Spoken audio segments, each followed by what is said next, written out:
start of the 20th century, new methods of blood vessel surgery helped kickstart experimental and human organ transplantation.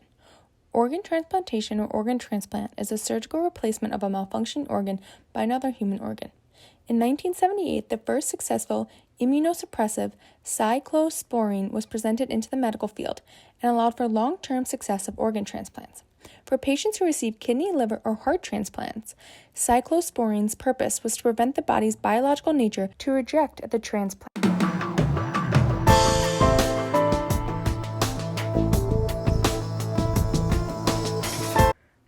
Two ways organ transplants happen is one between a dead donor and the other is with a living donor. In the United States, dead donors can donate any kind of organ or tissue as long as the donor has been matched correctly through the Organ Procurement and Transplantation Network.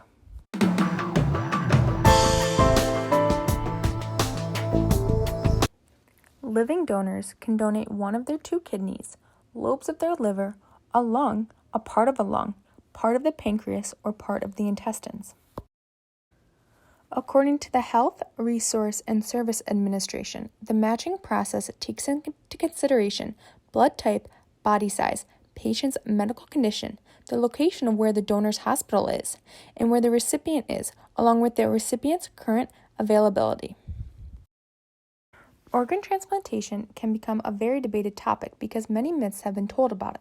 People believe that if doctors or healthcare providers know you are an organ donor, they won't work as hard to save your life. In reality, the job of a doctor or nurse is to save the life of the patient they are seeing, and organ transplantation is not mentioned until the death is confirmed.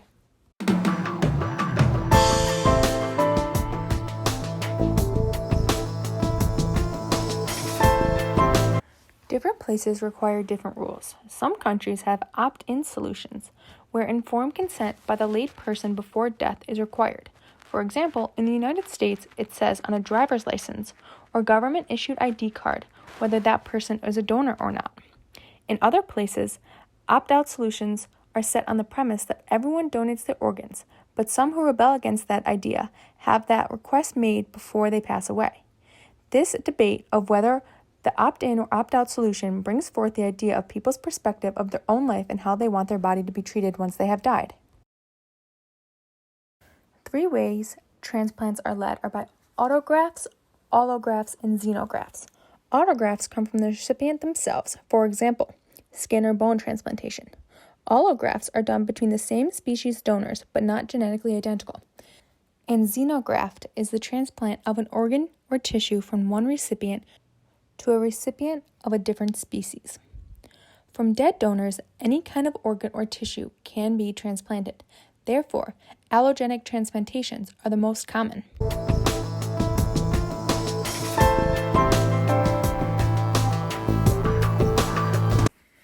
Being that many of the transplants happen when the donor is dead, people felt that the word donation indicated that the donor volunteered to donate. This sparked debates between religious, political, and different cultural groups. The issue with this is that every 10 minutes another name is added to the national waiting list for organ transplants. Because this list is growing so rapidly, an average of 20 people each day die just waiting for an organ transplant.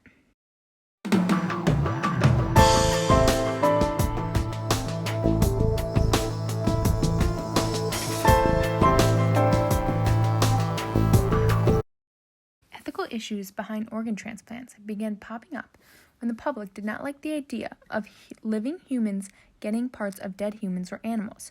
Transplants are very risky but also rewarding, and it took some time before the public understood the benefits and lives saved from transplants. Professional struggles that happen sometimes is when surgeons and other medical workers have to face family disputes.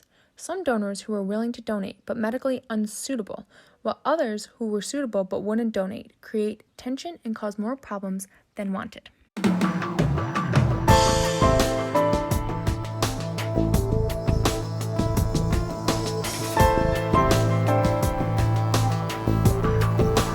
As organ disease grows and becomes a large public health issue, the process of organ transplantation can help save so many lives.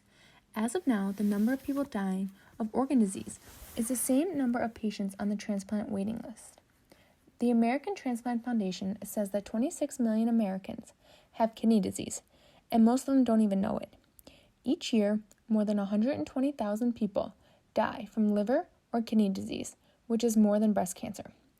These astonishing numbers go to show how necessary it is for people to donate their organs.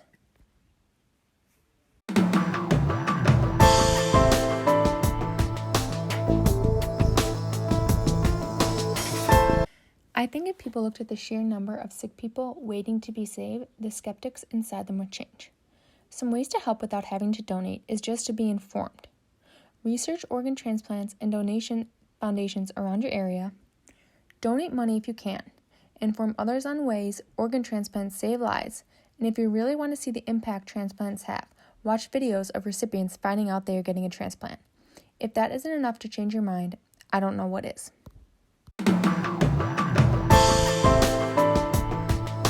Some very important questions I ask are, why don't people want to be an organ donor?